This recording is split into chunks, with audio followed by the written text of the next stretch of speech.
Nous avons vu ce qu'était conceptuellement la notion de tableau en programmation et nous avons également vu qu'il existe différents types de tableaux selon que la taille du tableau est connue a priori ou que cette taille peut évoluer ou pas pendant l'exécution du programme. Il est temps maintenant de passer aux choses concrètes et de voir comment en Java on peut manipuler un tableau de taille fixe.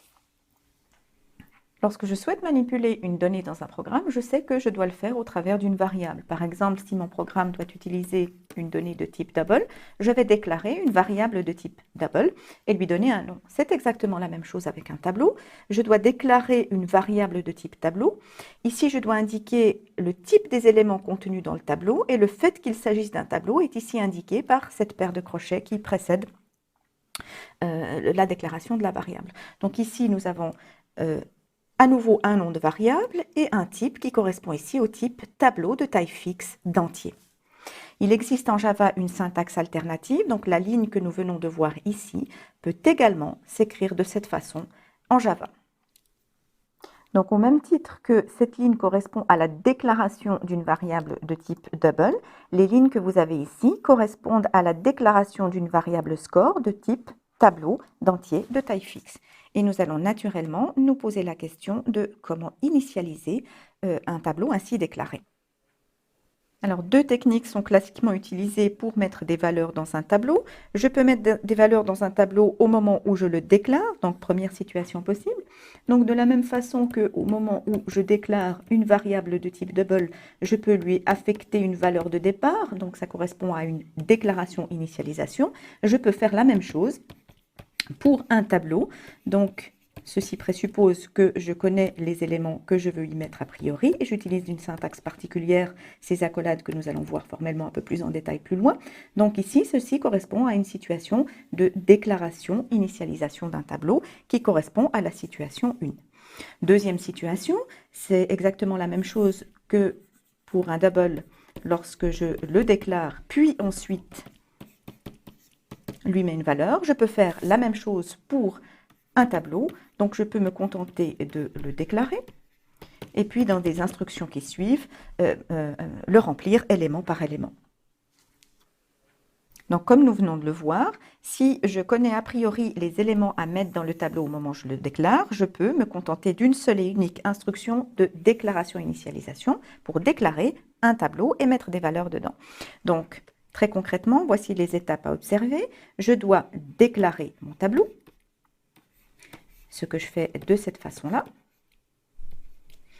Ensuite, je dois indiquer les éléments à mettre dans le tableau entre accolades.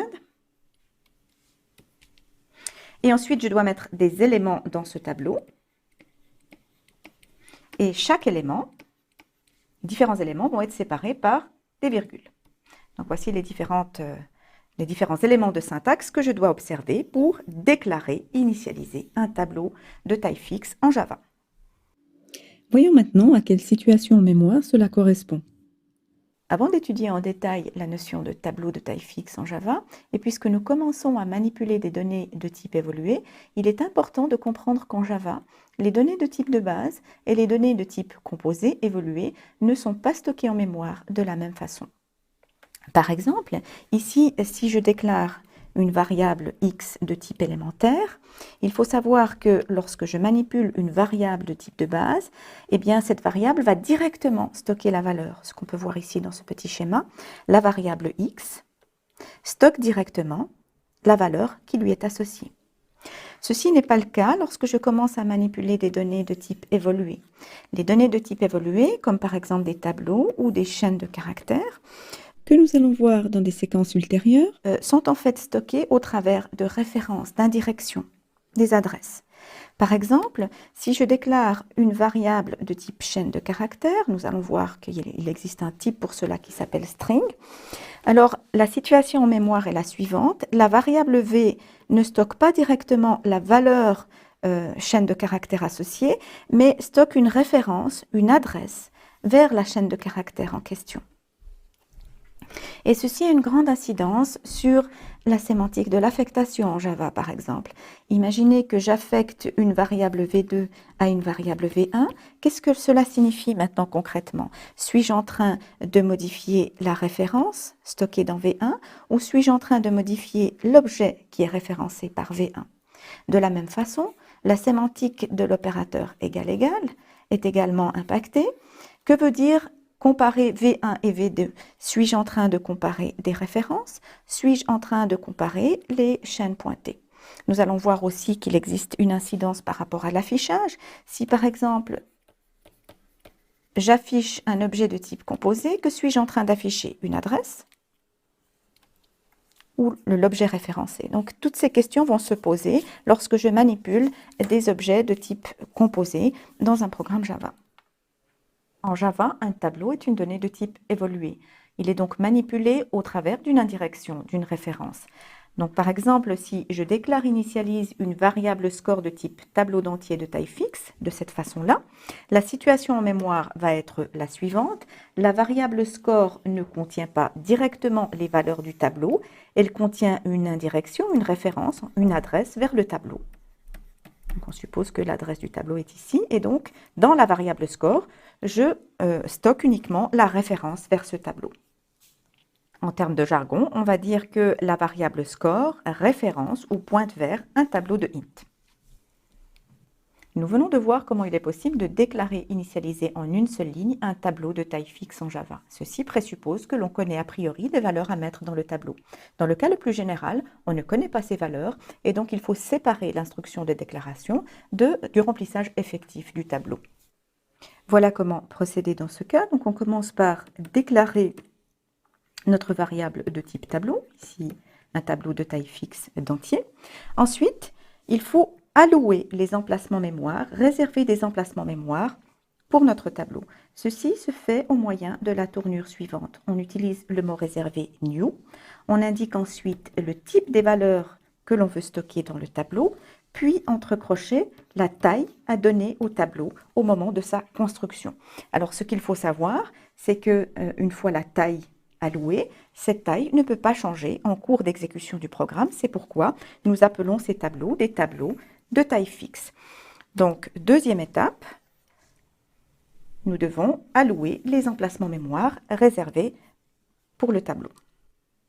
À ce stade, je suis donc dans la situation suivante.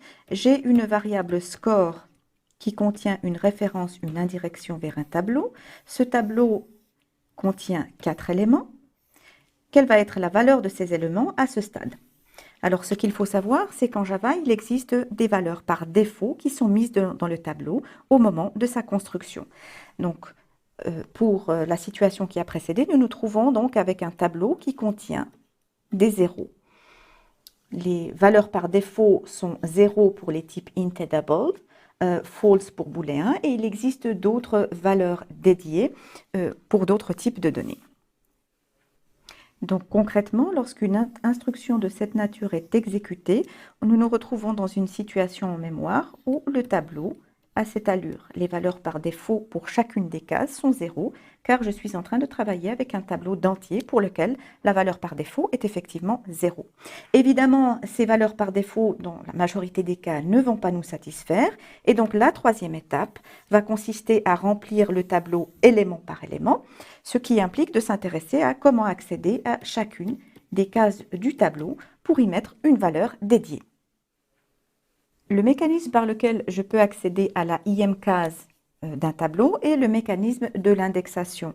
J'utilise la syntaxe suivante. Entre crochets, j'indique l'indice, le numéro de la case que je veux accéder.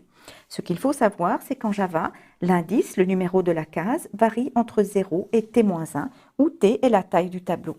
Si par exemple, je déclare dans un programme un tableau d'entier tab, et que je lui alloue une taille de départ qui est de 10, comme ici. Alors, ce qu'il faut savoir, c'est que le premier élément du tableau correspond à l'indice 0 et que le dernier élément du tableau va correspondre à l'indice 9. Je peux, par cette notation, altérer, modifier le contenu d'une case donnée, par exemple, en écrivant ceci. Alors, il est important de savoir que si vous débordez au niveau de l'indice de la taille initialement allouée, il y a ce qu'on appelle le lancement d'une exception qui, à ce stade de votre apprentissage, va probablement se traduire dans un programme par l'arrêt abrupt de votre programme. Donc ici, par exemple, si j'essaye d'accéder à une case qui est en dehors des indices licites, sachant que le dernier indice licite est 9 pour un tableau de taille 10, on aura une erreur au niveau de l'exécution du programme. Pour revenir à l'initialisation des tableaux, voici un petit exemple vous montrant comment remplir un tableau élément par élément en utilisant le mécanisme de l'indexation. Ceci présuppose qu'au préalable, on a déclaré le tableau, qu'on l'a construit. Au moment de la construction, on indique la taille du tableau et cette taille ne peut pas changer pendant l'exécution du programme. C'est pourquoi on parle de tableau de taille fixe. Ensuite, en utilisant l'indexation, il est possible de remplir le tableau case par case, comme on le fait dans cette séquence d'instructions. Ici, au final, nous allons aboutir à cette situation en mémoire. La variable score contient une référence vers un tableau qui a cette allure. Le tableau est tel que, à la case d'indice 0, il y a la valeur 1000. C'est ce que nous avons initialisé au moyen de cette instruction.